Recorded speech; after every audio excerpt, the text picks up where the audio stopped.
Hello নমস্কার বন্ধু, আজ আমি আপনাদের সঙ্গে শেয়ার করব আলু পুরি। আলু পুরি তৈরি করতে আমার লাগছে আমি 2 চামচ ময়দা আর চিলি লঙ্কা আর নুন দিয়ে এটা আমি একটা বাটার তৈরি করে রেখেছি। খুব ঘনও না পাতলাও না, এরকম টাইপের একটা বাটার তৈরি করে রেখেছি। এটা এবার আমি ঢেকে রাখবো। এখানে আমি দুটো মাঝারি সাইজের আলুকে আমি ভালো করে মেখে নিয়েছি। এবার এর মধ্যে দিয়ে দেব আমি লঙ্কা কুচি,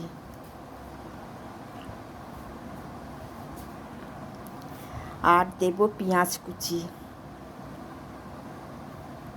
আর দেব রসুন কুচি, আর দেব চিলি লঙ্কা গুঁড়ো। লঙ্কাটাকে আমি ভেজে নিয়েছিলাম। এবার আমি এটা ভালো করে মেখে নেব। আর এতে দেব আমি স্বাদ মতো নুন। এবার আমি এটাকে ভালো করে মেখে নেব। এবার আমি দেব একটু পনিরটাকে আমি এইভাবে একটু গ্রেট করে নেব।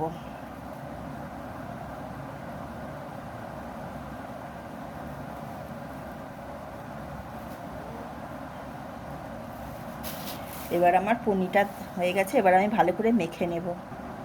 এবার এটা আমি ভালো করে মেখে নেব।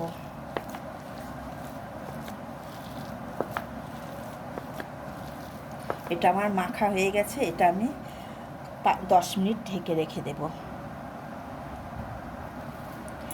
এবার আমি একটু নুন দিয়েছি, দিয়ে এবার আমি ময়দাটাকে ভালো করে মেখে নেব। এখানে আমার 2 কাপের মতো ময়দা আছে।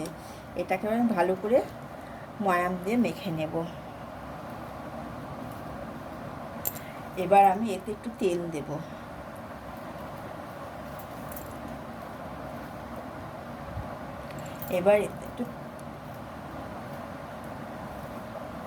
এবার আমি এটা ভালো করে ময়াম দিয়ে নেব।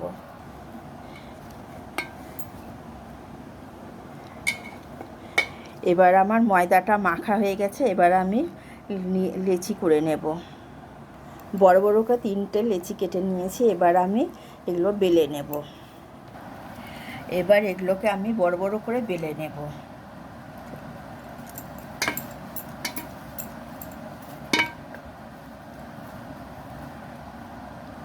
এবার এগুলো আমি গ্লাসের সাহায্যে এইভাবে ছোট ছোট করে কেটে নেব। আপনারা চাইলে লুচির মতো করেও বেলে নিতে পারেন।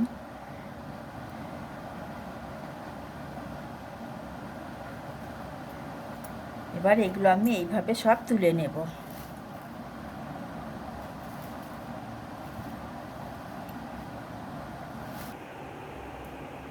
এবার আমি পনিরগুলো এর ভেতরে এভাবে সাজিয়ে দেব। এইভাবে সবগুলো আমি সাজিয়ে নেব।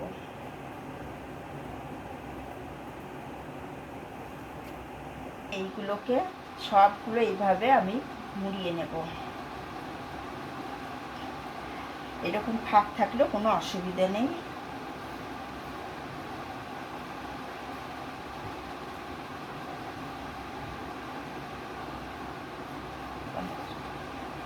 এবার আমার এগুলো করা কমপ্লিট হয়ে গেছে। এবার আমি যে এর মধ্যে গুলে গুলে তেলে ছাড়বো।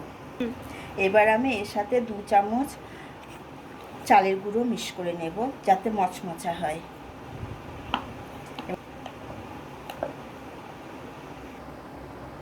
এবার আমি এতে 1 চামচ তিল দিয়ে এটা রোস্ট করে নেব, যাতে এটা মচমচাটা বেশি ভালো হয়। গ্যাসটা অন করে নেব। এবার আমার কড়াইটা তেতে গেছে। এবার আমি তেল দিয়ে দেব। এইগুলোকে ইয়েতে চুবিয়ে নিয়ে ছেড়ে দেব। একে একে এইভাবে সবগুলোকে ছেড়ে দেব।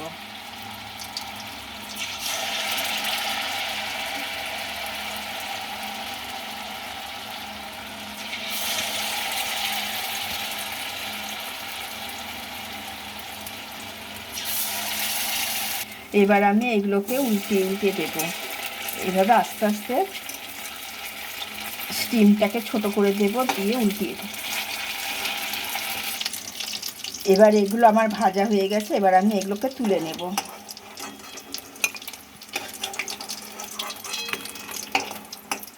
এইভাবে আমি সবগুলোকে ভেজে নেব। এবার আমার ভাজা কমপ্লিট। এরকম করে ভেজে খেয়ে দেখবেন। আমি এক অনুষ্ঠান বাড়িতে খেয়েছিলাম, আমার ভালো লেগেছে, তাই আপনাদের সঙ্গে শেয়ার করলাম। যদি ভালো লাগে তবে একটা লাইক দেবেন, শেয়ার করবেন আর সাবস্ক্রাইব করবেন। নমস্কার, আবার দেখা হবে সামনের ভিডিও।